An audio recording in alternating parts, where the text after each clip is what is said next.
तो भाइयों, दो डायरेक्टर्स की जोड़ी फिर से वापस आ चुकी है। नाम है इनका राज और डीके।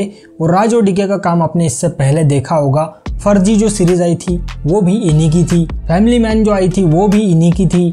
और ऐसे कई सारी सीरीज ये लोग बना चुके हैं जो पब्लिक ने बहुत ज़्यादा पसंद की। और अभी रिसेंट में इनकी एक सीरीज नेटफ्लिक्स पे आई है जिसका नाम है गन्स एंड गुलाब्स। अब बात करते हैं इसके बारे में कि ये सीरीज कैसी है। सीरीज के टोटल एपिसोड की अगर बात करें तो सीरीज में 7 एपिसोड है।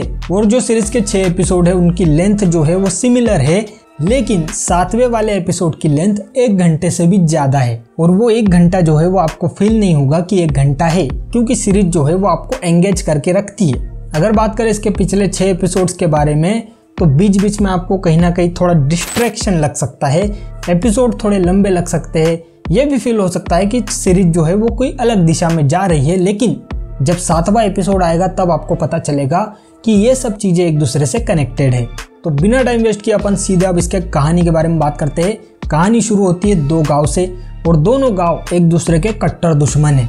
एक गांव का नाम है शेरपुर और दूसरे गांव का नाम है गुलाबगंज। और दोनों ही गांव में घास उगाई जाती है जो कि करोड़ों रुपए में बिकती है।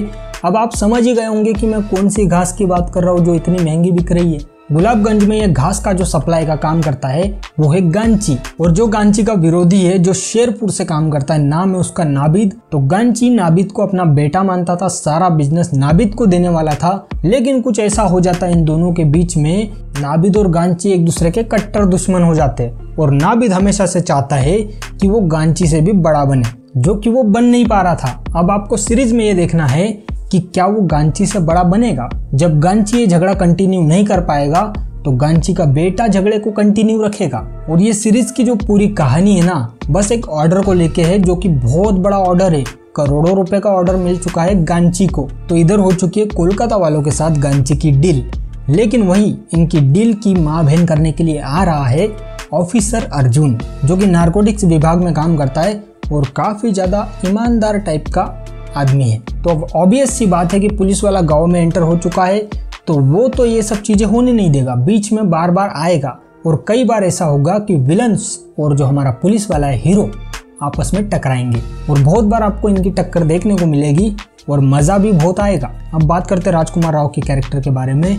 इनका नाम होता है सीरीज में पाना टीपू। टीपू पाना कुछ भी कह लो, बात तो एक ही है। लोग इसको पाना टीपू के नाम से जानते हैं, जो कि पाना टीपू कभी था ही नहीं। उसका नाम तो बस सिंपल सा टीपू था और वो लड़का भी बहुत ज्यादा सिंपल था। हाँ, लेकिन वो बात अलग है कि इसका बाप बहुत बड़ा हरामी था। उसके बाप का नाम था बाबू टाइगर। और बाबू टाइगर का जो कैरेक्टर है मुश्किल से 1 मिनट के लिए सीरीज में दिखेगा, लेकिन बॉस पूरी सीरीज से खत्म होने से लेकर शुरू होने तक खत्म होने तक बाबू टाइगर का नाम आपको सुनने को मिलेगा। तो ऐसा क्या कैरेक्टर है बाबू टाइगर जो 1 मिनट के लिए सीरीज में दिखा लेकिन बार बार उसका नाम यूज हो रहा है। तो बाबू टाइगर का जो कैरेक्टर है उसको 4 कट आत्माराम मार देता है, इसीलिए वो 1 मिनट के लिए ही सीरीज में दिखा। तो अभी 4 कट आत्माराम के बारे में बात करते हैं, जो कि 4 कट में आदमी को ऊपर भेज देता है। मतलब 4 कट में आत्मा की शुद्धि। मतलब जो आदमी अभी जमीन पे खड़ा है ना, 4 कट के बाद सीधे आसमान में मिलेगा। तो 4 कट आत्माराम बहुत ही ज्यादा गजब का कैरेक्टर है। इसको वरदान मिला है कि ये 9 बार तक मरेगा नहीं, बोले तो 9 बार यमराज से मिलके वापस आ सकता है। तो पूरी सीरीज के बारे में अगर बात करें तो स्टार्ट से एंड तक पूरी सीरीज बस एक डील पे चलती है, जो कि कोलकाता वालों के साथ हुई है। और आपके लिए सवाल ये है कि क्या कोलकाता वालों के साथ गांची की जो डील हुई है वो गांची पूरा कर पाएगा? तो इसका जवाब आपको सीरीज में मिलेगा। सीरीज उसके लिए देखनी पड़ेगी, लेकिन पहले जान लो कि सीरीज में क्या चीजें अच्छी है और क्या चीजें बुरी है। सीरीज की जो कहानी है वो 90s और 80s का जो जमाना था उसको दिखाने में कामयाब होती है। और इसमें अगर आप इसका बैकग्राउंड म्यूजिक ध्यान से सुनो तो वो भी 90s और 80s के जमाने का है। इसमें जितने भी मेन कैरेक्टर्स दिखाए हैं सबका काम बहुत ही ज्यादा बढ़िया, और साथ ही में वो बच्चे भी रियलिस्टिक एक्टिंग कर रहे हैं। बस शिकायत इतनी है कि 4 कट आत्माराम का जो कैरेक्टर है उसको मैं सीरीज में और ज्यादा देखना चाहता था, जो कि सीरीज वालों ने नहीं दिखाया, लेकिन कोई बात नहीं। और एक और बात मैंने इस सीरीज में नोटिस करी है, जब सीरीज खत्म हो रही होती है लास्ट में जो क्रेडिट्स चलते हैं तो क्रेडिट्स के और वो क्रेडिट्स को जिस तरीके से इन लोगों ने दिखाया है वो बहुत ज़्यादा यूनिक था। मतलब ऐसा मैंने कभी नहीं देखा। और 7वें वाले एपिसोड में भी जब एक्टर्स के नाम आते हैं स्क्रीन पे वो भी बहुत अच्छा तरीका था। अब ये मुझे पता नहीं कि इससे पहले किसी ने इस तरीके को यूज़ किया है या नहीं किया है, लेकिन मैंने अभी तक नहीं देखा था। इसमें देख लिया। मुझे पता है कि आपको घंटा फर्क नहीं पड़ने वाला कि सीरीज में क्रेडिट्स किस तरीके से आ रहे हैं, लेकिन मैंने नोटिस किया इसलिए बता दिया क्योंकि मुझे अच्छा लगा देख के। एक सवाल है आप लोगों के लिए, क्या आपने पिंक मांबा परफ्यूम का नाम सुना है? नहीं सुना ना, तो इस सीरीज में सुनने को मिलेगा।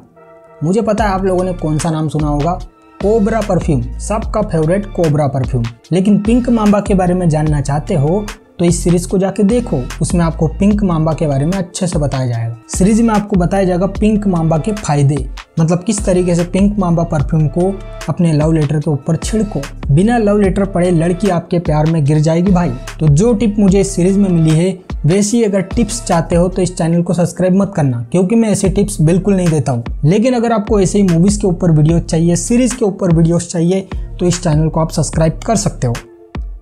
कर क्या सकते हो, कर ही दो यार। ऐसे ही अच्छे अच्छे वीडियोस मैं आपके लिए लाता रहूंगा, तो चैनल को सब्सक्राइब कर लो। तो गन्स एंड गुलाब्स नेटफ्लिक्स पे आ चुकी है, अगर देखना चाहते हो तो देख लो।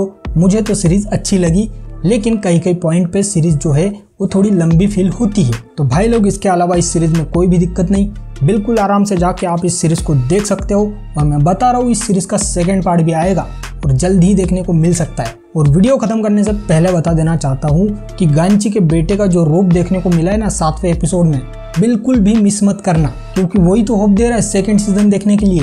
तो मिलते हैं अपन अगले वीडियो में, तब तक के लिए पहला वाला सीजन देख लो।